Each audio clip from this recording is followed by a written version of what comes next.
But the bottom line is, as far as the rentals go, I'm sure right after Dartmouth, you're probably not going to move right into a new house. At least most of us won't be doing that. So as far as rentals go, when she refers to the security deposit, one of the things you need to be thinking about when you're dealing with security deposits is making sure, one, like you said, that everything is as you thought it was when you came in. But you can almost assuredly bet that things are going to be a little bit different because there's something called wear and tear, right? Ultimately, you're going to use the house. And once in a while, you may spill some bleach, right, or on the carpet, or accidentally drop the iron and leave a nice little iron mark on the carpet, right? That could be pretty darn expensive, I think, if you had to fix it, right? So let's just assume, for the sake of argument, your rent is $1,500 a month. That sound reasonable? For one person? I don't know. How many people you gotta have in your house? Maybe a little less. A little bit less than one person? I don't know. Yeah, well, I'm in a room in the house. Yeah. I need 700%. So, all right, so how much does it cost to get a room in the house? About 700. All right, so let's say $700. It'll cost you $700 a month. What do you suppose it's going to cost to fix a carpet after you spill the bleach on it?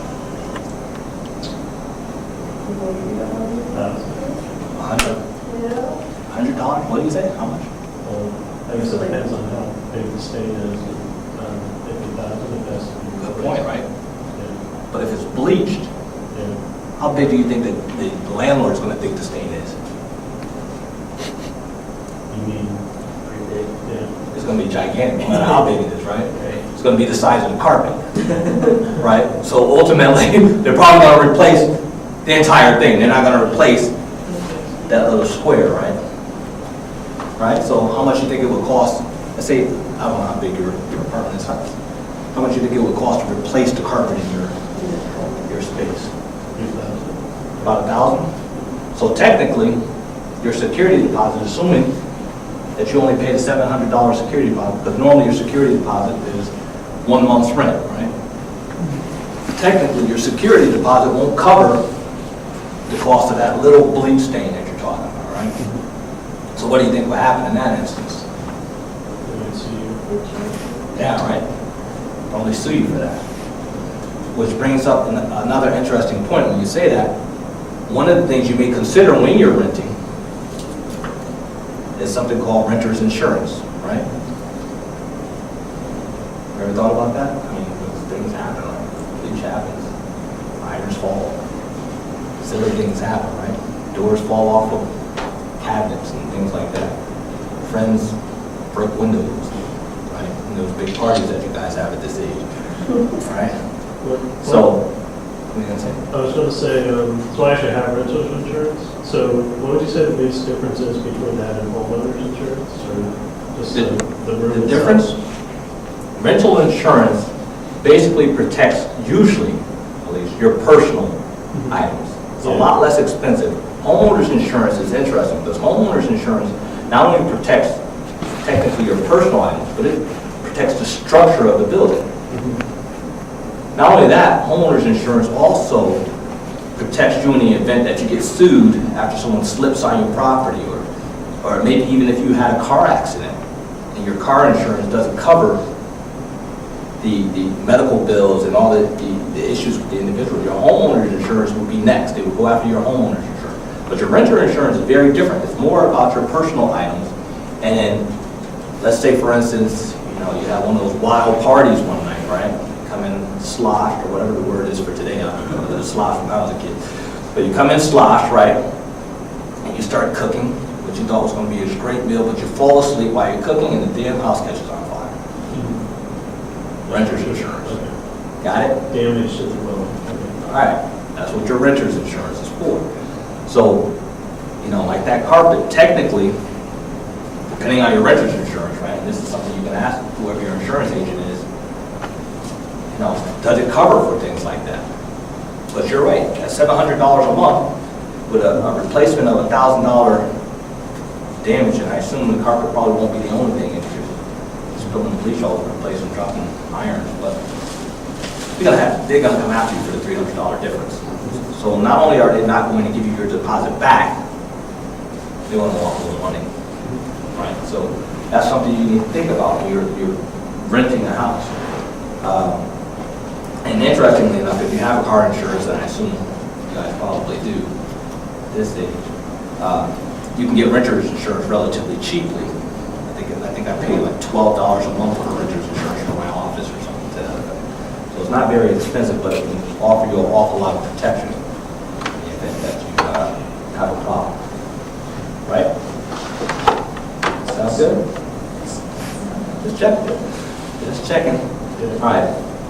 But the other part of security deposits is, at least in most states, particularly in Connecticut, that's your money. It's not the landlord's money. So technically what should happen when you give your security deposit, it should be placed in an interest-bearing account. Right? And so when you move out in a year, whatever the statutory rate of interest is for rentals or those kinds of trust accounts, technically you're supposed to receive that security deposit plus the interest. You got this look on your face. What's that? I went to look at an apartment a few weeks ago, and they told us that we would get security deposit back. They didn't pay anything on interest or any of that stuff. And this is here in New Hampshire? Need an attorney? Well, I ended up not, after I saw the lease, and after the parents saw the lease, they told me not to sign it. Because I was going to sign it, set to go to get a new place. But there were all these things that I didn't realize, and my parents told me not to sign it. Now, what were some of the reasons that your parents suggested that you not sign the lease? They said that it seemed as if the landlord would charge me for every little thing, and that they were just looking for money. So the lease said that I was responsible for all major and minor damages. What does that mean? Yeah, what does that mean? Right, so that, and they have clauses, like I wasn't allowed to have visitors on the house, or people couldn't, only I could use my parking space, meaning if my parents can't do this, they couldn't use my parking space. Things like that. Well, yeah, and that's interesting you say that, because on one hand, you have the apartment, right, or whatever place you're renting, the house, or whatever it is, right? But then there's, in addition to the place you're renting, there's the relationship with the landlord and your level of comfortability with that individual, right? Because apparently, your parents, from experience, their little tuning forks went off and they said, hey, you know what? Yeah. This looks like it's going to be a bad relationship. Not necessarily a bad apartment, but a bad relationship, which could cause a lot of problems down the road. Yeah, I've seen some interesting things. One thing in particular is I went to a place and they wanted 2 months security deposit. And I went in there were towels everywhere, and apparently they had a leak in the roof. And I said, "Is it going to be fixed?" I said, "No, it's not going to be fixed now. It's going to be fixed in April." So she was promising to fix the leak, Correct it later. and get 2 months security deposit. It just didn't seem like a good situation. Right? So Yeah. you said, forget this, I'm going back to the rooming house. Yeah. Right? Because you're right. I mean, what happens is you go in and technically you get what you pay for, but you also get what you see.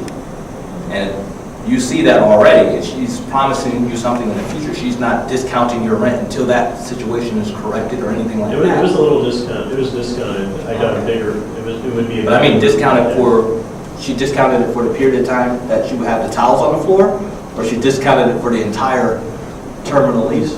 I think it was more along the lines of discounting for a bigger room or something. It just seemed like, I wasn't sure if she was going to follow through. But what you've done is you made a decision that this is someone that you can't trust, so maybe I should do something else different. And so, back to the rental situation, these are some of the things you need to be thinking about. I mean, and I recently saw a lease, maybe about a week ago, it was funny enough.